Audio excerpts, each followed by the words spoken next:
So ఇట్లా మీరు ఎప్పటికప్పుడు ప్లాన్ చేసుకోవాలి, క్రియాశీలకంగా ఉండాలి, యాక్టివ్గా ఉండి రేపటి గ్రేటర్ వరంగల్ కార్పొరేషన్లో గులాబీ జెండా ఎగరాలంటే మనం ఈ ఎస్ఐఆర్ ప్రోగ్రాంలో క్రియాశీలకంగా పనిచేసుకోవాలి. అందరూ బాగా చేస్తారనే నమ్మకం నాకు ఉన్నది. సో ఐ హోప్ నేను చెప్పగలిగినా అనుకుంటున్నా. మరి జాగ్రత్తగా దీన్ని మంచిగా చక్కగా ముందుకు తీసుకొని వెళ్ళండి. భవిష్యత్ అయితే మనదే. సరే, 2.5 ఏళ్ల పాలన అయిపోయింది. అఫ్ కోర్స్ రేవంత్ రెడ్డి చెప్పిండు నేను హిట్లర్ నువ్వు అన్నాడు. అనలేదా? హిట్లర్ నాకు ఆదర్శము అన్నాడు. హిట్లర్ను చూసే నేను హైడ్రా పెట్టినా అన్నాడు. హిట్లర్కి ఏం గతి పట్టిందో రేవంత్ రెడ్డి కూడా గదే గతి పడుతుంది అన్న డౌట్ ఏమున్నది? ఇప్పుడు జర్మనీ దేశంలో ఎవడన్నా హిట్లర్ను పొగిడినా, హిట్లర్ను మెచ్చుకున్నా, హిట్లర్ గురించి మాట్లాడితే సీదా తీసుకుపోయి జైల్లో వారేస్తారు. జర్మనీ దేశం ఇప్పటికి కూడా హిట్లర్ చేసిన దురాఘాతకాలకు, హిట్లర్ చేసిన తప్పులకు జర్మనీ దేశం ఇప్పటికీ ప్రపంచానికి క్షమాపణ చెప్తా ఉంటుంది. మా హిట్లర్ తప్పు చేసిండు, అతని వల్ల ఈ ప్రపంచానికి మాయని మచ్చగా మారింది మా దేశానికి హిట్లర్ వల్ల అని వాళ్ళు ఇప్పటికీ కూడా 80 ఏళ్ల తర్వాత కూడా క్షమాపణ చెప్తూనే ఉంటారు. నాకు అనిపిస్తుంది రేవంత్ రెడ్డి దురాఘాతకాలకు, ఈయన చేసే అవినీతికి కాంగ్రెస్ పార్టీ కూడా 50 ఏళ్ల దాకా తెలంగాణ ప్రజల క్షమాపణ చెప్పవలసే ఉంటుంది. చెప్పక తప్పదు. గన్ని తప్పులు ఒక్కట మీరు చూస్తుండ్రు. 2.5 ఏళ్లుగా ఎన్ని స్కాములు బయట పెట్టినాం. అసలు ఏదైనా ఇడిచిపెట్టిండ్రా వాళ్ళు స్కామ్?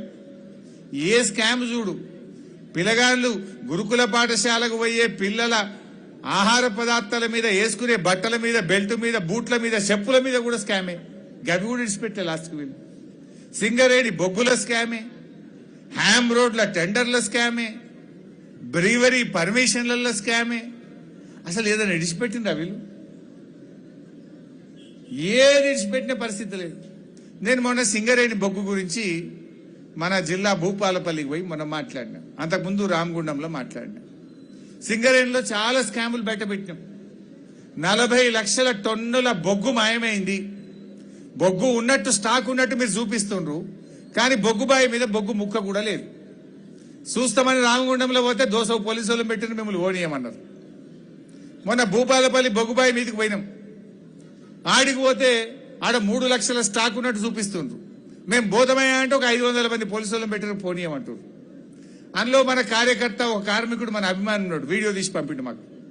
అన్న ఈడొక్క ముక్క లేదే బొగ్గు, కానీ నువ్వు వస్తున్నావు అని చెప్పి 3 రోజులకెళ్ళి బయటకెళ్ళి బొగ్గు తెచ్చి ఈడ మట్టి మీద వేరుస్తున్నారు మొత్తం ఇట్లా బొగ్గును. అదే మొత్తం కుప్పంతా ఇది బొగ్గు అనేటట్టు చేస్తుర్రు అని చెప్పి వీడియో. 3 రోజుల కింద మట్టి కుప్ప, 3 రోజుల తర్వాత మట్టి కుప్ప మీద ఒక్కొక్క పిల్ల మట్టి కనబడకుండా బొగ్గు వేసారు. 2 వీడియోలు పంపారు. దాన్ని బయట పెట్టినాం మనం. కీ లేదు, కై లేదు. అట్లా 40 లక్షల టన్నుల బొగ్గు మాయం. 40 లక్షల టన్నులు అంటే 4,000 టన్ను, 1,600 కోట్లు. అది బొగ్గు అంటే బంగారమా దాచుకుంటందుకు?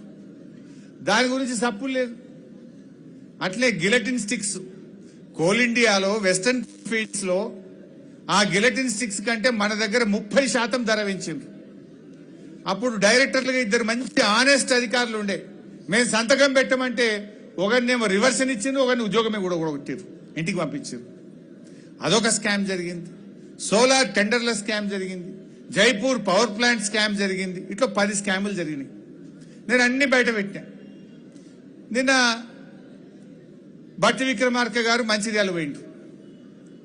హరీష్ రావు ఇట్లాంటి అట్లా. నేను అడిగింది సీదా కుల్లం కుల్లా, జైపూర్ పవర్ ప్లాంట్ కు రాష్ట్ర ప్రభుత్వం ఆమోదం చేసిందా లేదా? డిపిఆర్ అప్రూవ్ అయిందా లేదా చెప్పు బట్టి గారు. పీపీఏ ఉందా లేదా? పీపీఏ లేకుండా పని ఎందుకు స్టార్ట్ చేసిందో చెప్పు బట్టి గారు. 40 లక్షల టన్నుల బొగ్గు ఉన్నదా, మాయమైందా? ఇద్దరం కలిసి పోదాం బట్టి గారు. నిజంగా బొగ్గు ఉంటే చూపి, నేను సారీ చెప్తా. బొగ్గు లేకపోతే నువ్వు రాజీనామా చేస్తావా బట్టి గారు? తయారున్నావా అంటే సపోర్ట్ చేస్తలేడు, దాని మీద చెప్తలేడు. సోలార్ పవర్ 2 ఏళ్ల టెండర్ 67 మెగావాట్లు, 103 మెగావాట్లు, 1000 కోట్లు ఖర్చు పెట్టిండ్రు. ఇప్పటికి కరెంటు ఉత్పత్తి అయితే లేదు, పీపీఏ లేదు, కరెంటు కొంటలేరు, 1000 కోట్లు ఆగమైనాయి అన్న. అయినాయా కాలేదా సూటిగా మాట్లాడు, దాని మీద చెప్తలేడు. నేను సూటి ప్రశ్నలు వేస్తే దేనికి సమాధానం వస్తలేదు.